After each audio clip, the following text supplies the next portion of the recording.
कृष्ण हरे हरे हरे राम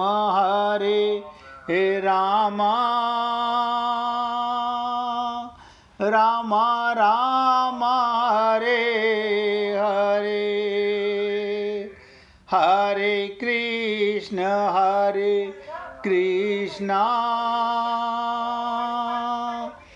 कृष्ण कृष्ण हरे हरे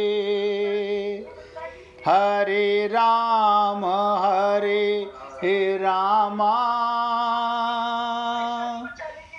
राम राम हरे हरे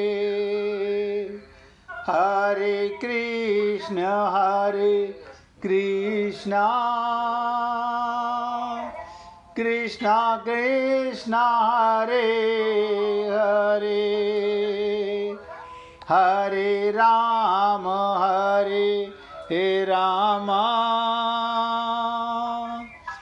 राम राम हरे हरे। सभी पुण्य आत्मा बहुत एकाग्रता से सुने और अपना स्पीकर बंद कर लें भाई।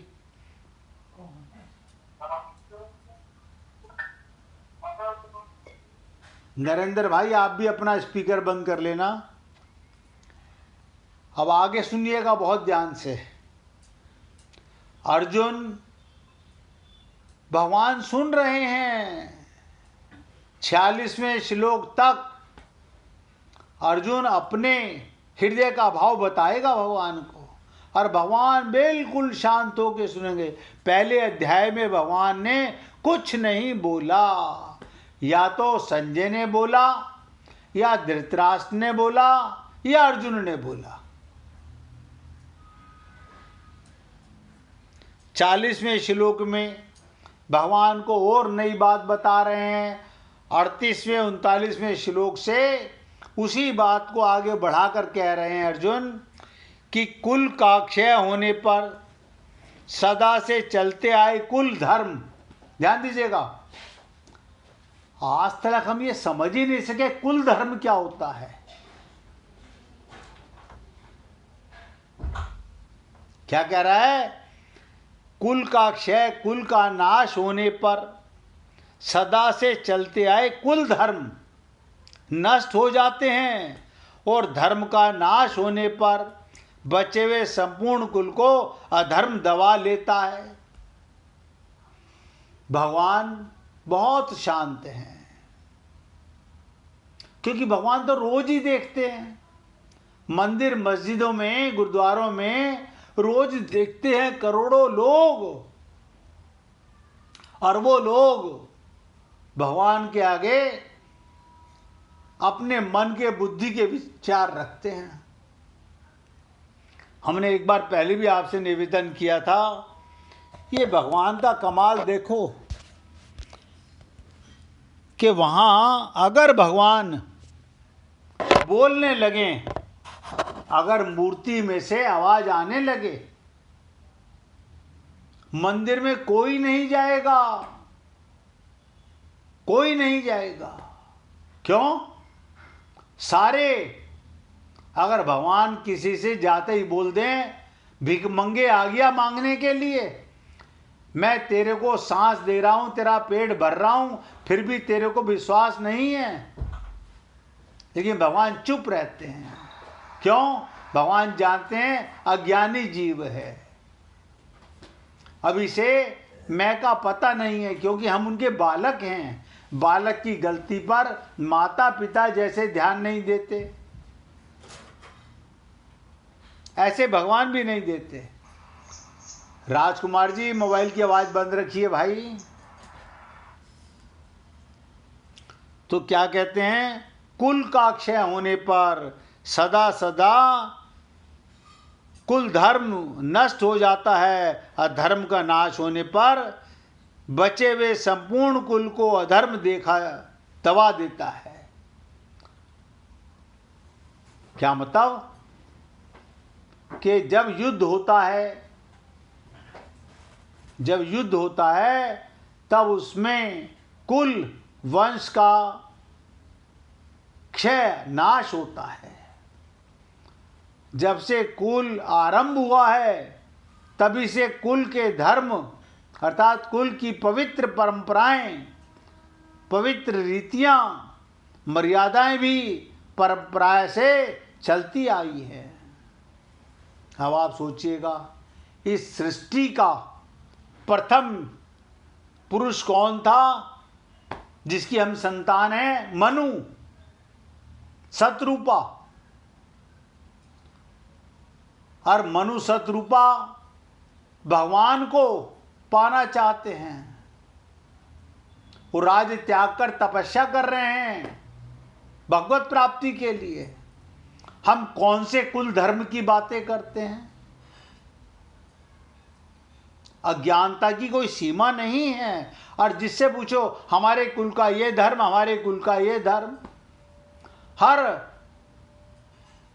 20 लोगों में जाके सुनो 20 कुल के धर्म बता देंगे। तो क्या कह रहा है अर्जुन? जब युद्ध होता है उसमें कुल वंश का नाश होता है। जब से कुल आरंभ हुआ तभी से कुल के धर्म अर्थात कुल की पवित्र परंपराएं, पवित्र रीतियां, मर्यादाएं भी परंपरा से चलती आई हैं। परंतु जब कुल का नाश हो जाता है तब सदा के लिए कुल के साथ रहने वाले धर्म भी नष्ट हो जाते हैं। अर्थात जन्म के समय,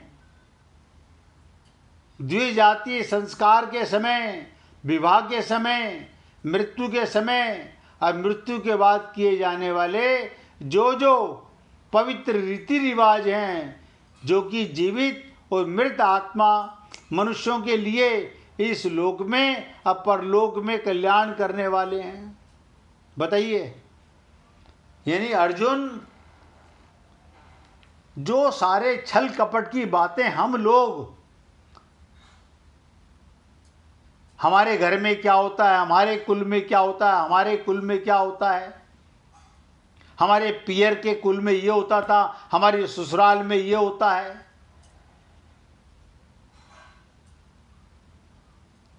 वो नष्ट हो जाते हैं। कारण जब कुल का ही नाश हो जाता है तब कुल के आश्रित रहने वाले धर्म किसके आश्रित रहेंगे?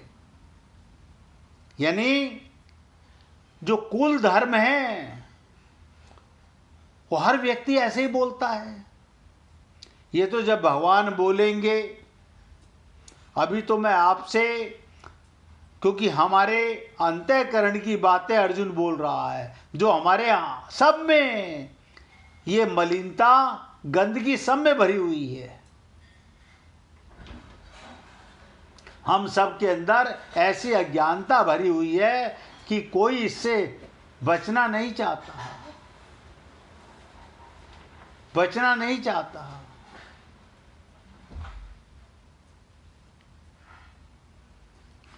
तो क्या कहता है आगे?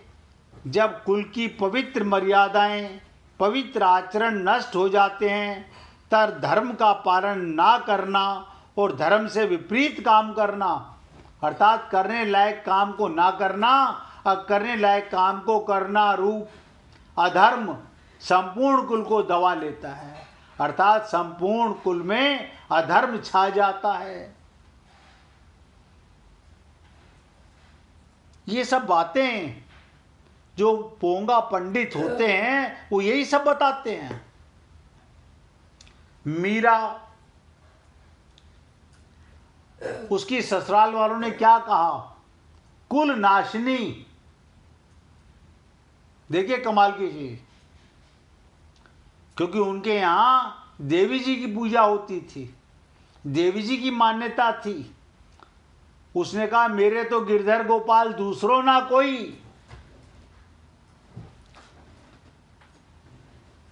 उसके ससुराल वालों ने कहा ये कुल नाशनी है। और आज ताज्जुब होगा, आज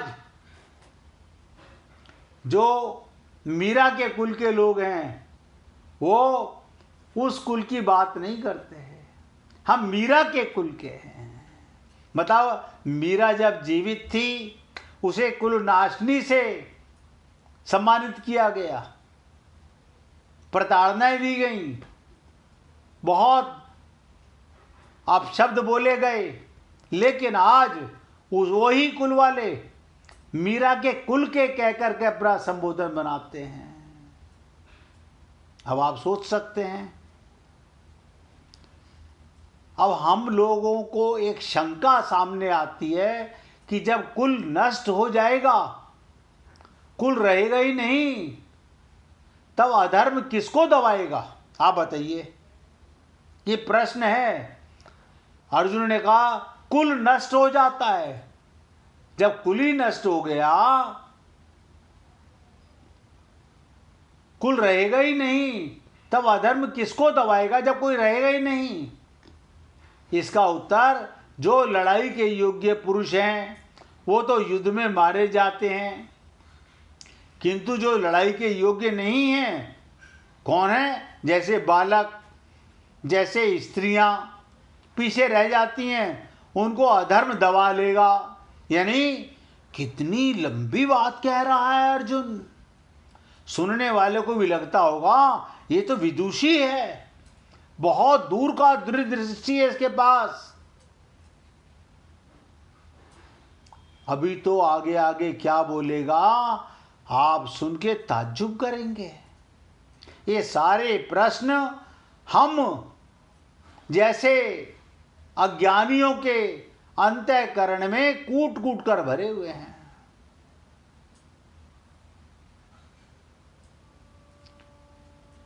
कि उत्तराधिकारी कौन होगा, कुल का नाश कैसे होगा? जो लड़ाई के योग्य पुरुष थे वो तो मर गए, किंतु जो लड़ाई के योग्य नहीं हैं, ऐसे जो बालक और स्त्रियां पीछे बचे, उनको अधर्म दबा लेगा। कारण जब युद्ध में शस्त्र, शास्त्र, व्यवहार आदि के जानकार और अनुभवी पुरुष मर जाते हैं, तब पीछे बचे लोगों को अच्छी शिक्षा देने वाले, उन पर शासन करने वाले नहीं रहते। इससे मर्यादा का, व्यवहार का ज्ञान ना होने से वो मनमाना आचरण करने लग जाते हैं। अर्थात वो करने लायक काम को तो करते नहीं, और करने लायक काम को करके, यानी वो काम करने लगते हैं जो कुल का नहीं था, इसलिए उनमें अधर्म फैल जाता है। अब अर्जुन अपने मन के भाव को भगवान से बता रहे हैं। आप और हम लोग भी पूरे ध्यान से सुने। हम भी ऐसा ही तो करते हैं। हम अपने किसी संत महात्मा के पास जाते हैं, उससे लेना कुछ नहीं चाहते, हम उसको और दे के आते हैं, बता के आते हैं हमारा ये कुल धर्म है, हमारा ये कुल धर्म है, हमारा ये नियम है, हमारा ये काम है। बड़ी विचित्र बात है।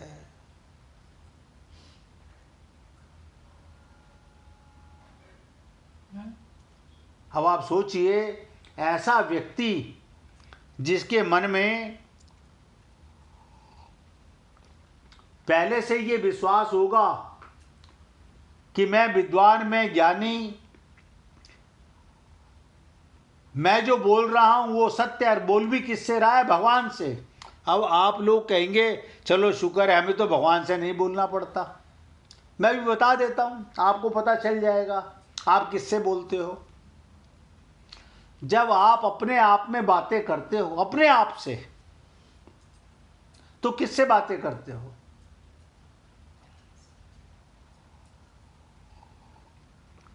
जब व्यक्ति अपने आप से बातें करता है तो अंदर तो भगवान ही बैठा होता है। हम सब मूर्ख इसी तरह से अपने आप डिसाइड करते रहते हैं।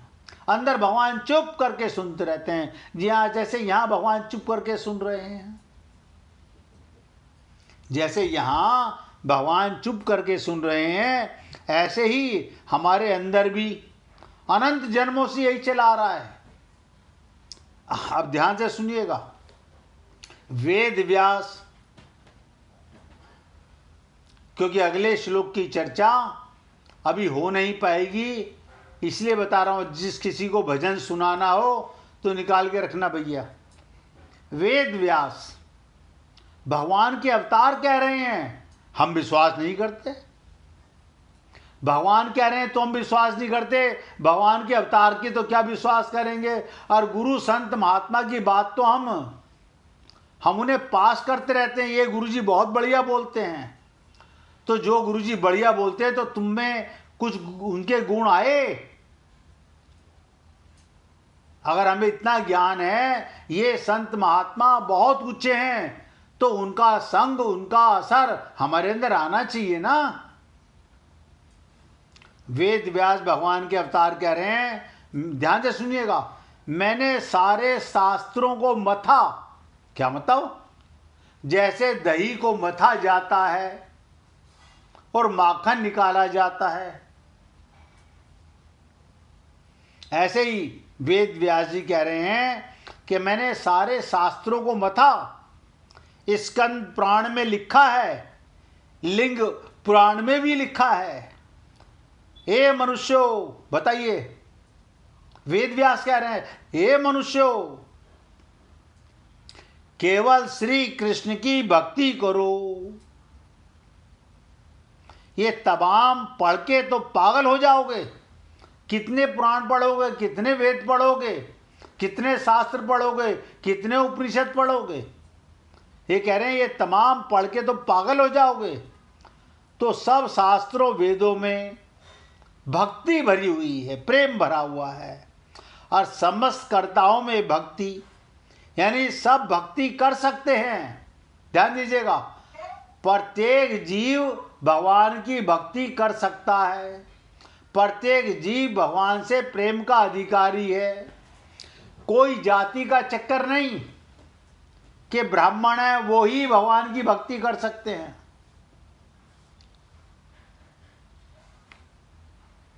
कि ब्राह्मण है वही भगवान की भक्ति कर सकते हैं, वही वेद पाठ कर सकते हैं ना।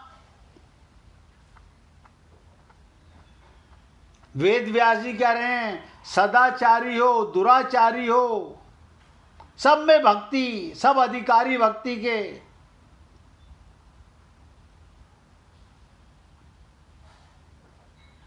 अभी आप आगे सुनोगे, गीता में भगवान श्री कृष्ण कह रहे हैं कि भगवान कह रहे हैं, अर्जुन घोर से घोर पापी दुराचारी हो, अगर वो मेरी शरण में आ जाए, क्या कह रहे हैं, मेरी शरण में आ जाए, अपने मन बुद्धि को मेरे चरणों में अर्पित कर दे, अपना ज्ञान ना बखारे, अपने कुल की बातें ना करे, तो काम बन जाए उसका। क्या था? ये कुछ नहीं, क्या है ये देखा है। लेकिन अब आप सुनिएगा, हम लोग इन सब बातों को सुनते भी हैं। आप लोगों ने सुना, पुरुष नपुंसक नारी नर जीव चराचर कोई, पुरुष नपुंसक नारी नर जीव चराचर कोई, सर्व भाव भज कपट तजी, मोही परम प्रिय सोए। कोई भी, कोई हो, सब अधिकारी हैं और विरक्त भी अधिकारी हैं, आसक्त भी अधिकारी हैं। यानी भगवान को विरक्त भी पा सकते हैं, आसक्त भी पा सकते हैं। भागवत में भरा पड़ा हुआ है, कोई भी हो, ज्ञानी भी भक्ति में अधिकारी है, अज्ञानी भी भक्ति का अधिकारी है। भगवान कहते हैं गीता में, मुझे जानकर, बताइए कमाल है। यानी मुझे जानने का क्या मतलब? जो अपने आप को जान जाए। अपने आप को जानने का क्या मतलब? जो अपने गुरु की शरण में चला जाए। अपने गुरु की शरण में क्या मतलब? अपने गुरु की बातों को अमृत मान के पी जाए, अपना मन बुद्धि ना लगाए। अब भगवान कह रहे हैं, मुझे जानकर भक्ति करे, भक्ति करे, प्रेम करे। उसको भी गोलोक मिलेगा, और मुझे बिना जाने मुझसे प्यार कर ले उसको भी हम गोलोक दे देंगे। देखिए कमाल की चीज। यानी मेरे से प्रेम आदमी किसी भाव से करे, भगवान उसे मिल जाएंगे। गोपियां ठाकुर जी को, ध्यान से सुनिएगा, गोपियां भगवान श्री कृष्ण को भगवान नहीं मानती थी। बड़ी विचित्र बात है, गोपियां भगवान को भगवान नहीं मानती थी, गाली देती थी, ओ लफंगे, और गोलोक गई। शिशुपाल तो भरी सभा में गाली देता था, वो भी गोलोक गया। कारण क्या था? मन का अटैचमेंट।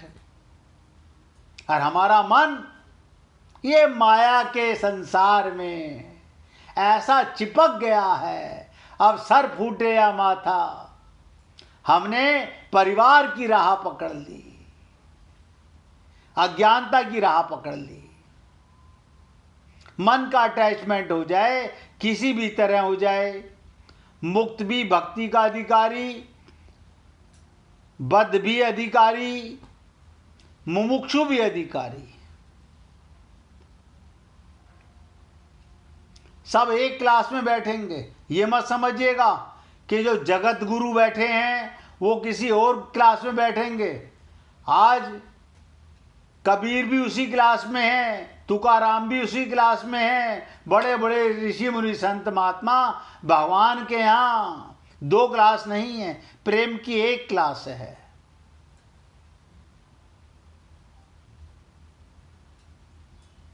और भगवान तो कितनी विचित्र बात कह रहे हैं। आखिरी बात बोल रहा हूं, और मैंने आपसे निवेदन किया, अगर किसी को भजन सुनाना हो तो निकालना, अन्यथा कीर्तन करेंगे भाई। सब द्रव्यों से भक्ति होती है, सब द्रव्यों से। क्या बताओ? घास का तिनका है आपके पास? हाँ है। आप घास के तिनके से भगवान को चढ़ा दो। भगवान कहते ना, पत्रम पुष्पम फलम तोयम यो में भक्त्या प्रयच्छति। अब भगवान ने कब कहा क्योंकि मेरे को मेवा मालपुए चाहिए? सब द्रव्यों से भक्ति, ये पदार्थ होना देवताओं की शर्त है। ये देवता जो है ना, वो मांगते हैं हमारे को ये चढ़ाओ, हमारे को ये चढ़ाओ। इनके लिए ये होना, इनके लिए काला वस्त्र चाहिए, इनके लिए लाल वस्त्र चाहिए, इनके लिए सफ़ेद वस्त्र चाहिए। भगवान के लिए कुछ नहीं, जैसा आपके पास है। पत्ता दे दो, भगवान क्या कह रहे हैं? पत्ता दे दो हमको। अरे पत्ता आदमी नहीं खाता, भगवान को पत्ता दे दें? अरे मैं खाता हूं, फूल दे दो, वो भी फ्री में मिलेगा। सब द्रव्यों से भक्ति भगवान की। लेकिन आप और हम लोग न जाने किस बुद्धि में भ्रमित हो गए हैं, जिससे भगवान मिलते हैं वो हम पाना ही नहीं चाहते हैं। इसलिए हे पुण्य आत्माओं, आज मैं अपने शब्दों को यहाँ विराम दे रहा हूँ और आपसे निवेदन कर रहा हूँ, भगवान को पाना कठिन नहीं, संसार से मन हटाना कठिन है। यानी हम मल मक्खी हैं, मल पर बैठे रहते हैं, वहाँ से मन नहीं हटता। गंदगी से मन हटे, फूल हमारे सामने रखा हो, लेकिन मल मक्खी मल पे ही जाके बैठती है। इसलिए सबसे निवेदन करता हूँ, हारिए ना हिम्मत, विसारिए ना राम। अब आगे के श्लोक की चर्चा कल करेंगे। चांद मेहरा जी भजन सुनाना चाहती हैं, उनसे भजन सुनिए। सुनाइए देवी जी। गोपाल चले आओ, गोविंद चले आओ, गोपाल चले आओ, गोविंद चले आओ।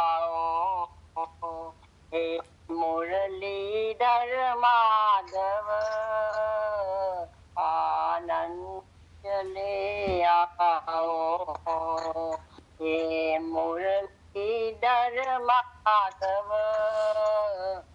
आनंद ले आओ, गोपाल चले आओ,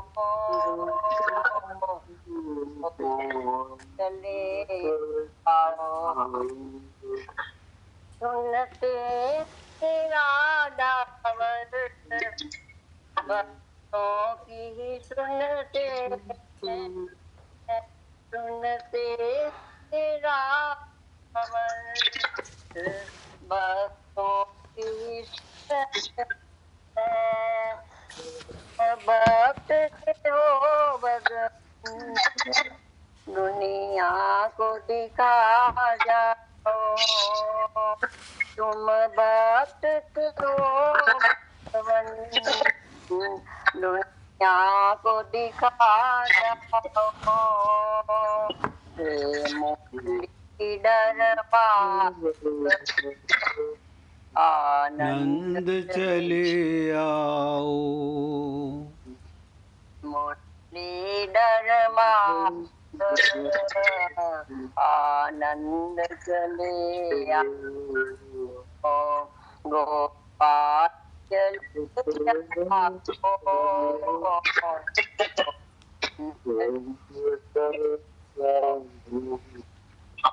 आँखों पर तुम दर्शन में डरते हो, आँखों पर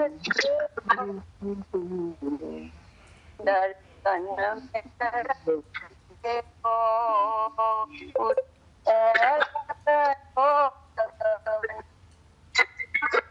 तो में समा जाओ, ऐसा करो भगवान आँखों में समा जाओ। मुरलीधर माधव आनंद ले आओ, मुरलीधर माधव आनंद ओ, गोपाल चले आओ,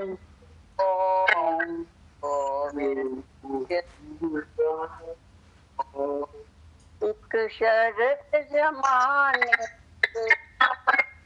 इस दिल लगाई है, एक शरत जमाने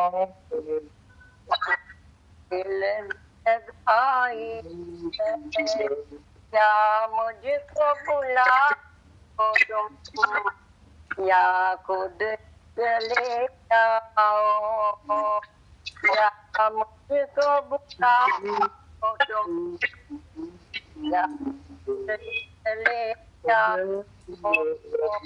हे मुरलीधर माधव चले आओ, हे मुरलीधर माधव आनंद चले आओ, गोपाल चले आओ, गोविंद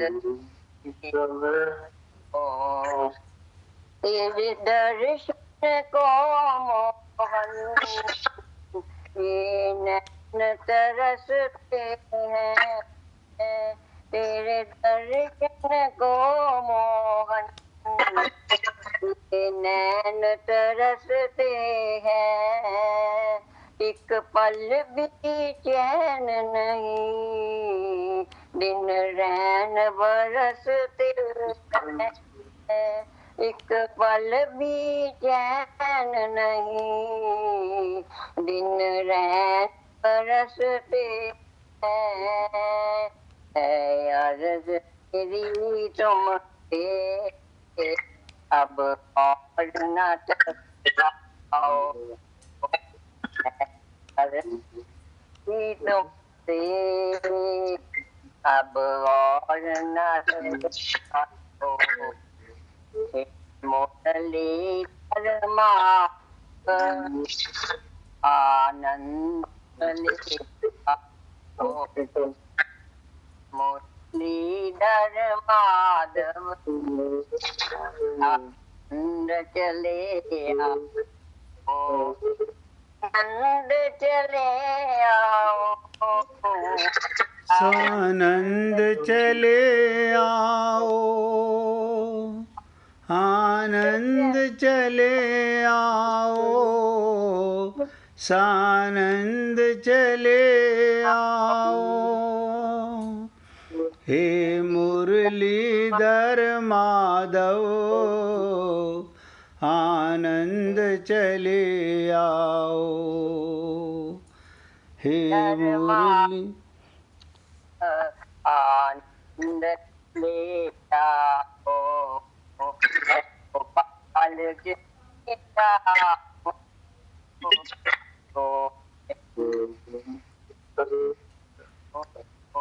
गोपाल चले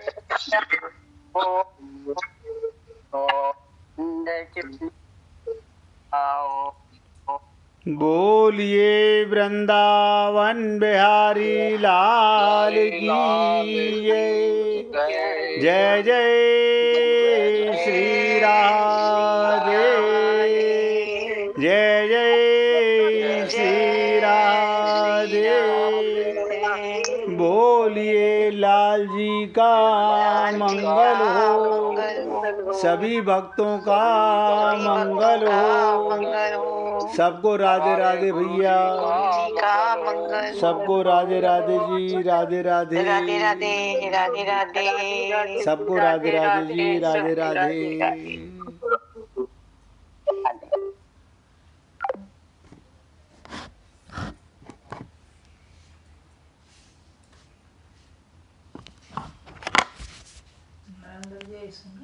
हाँ?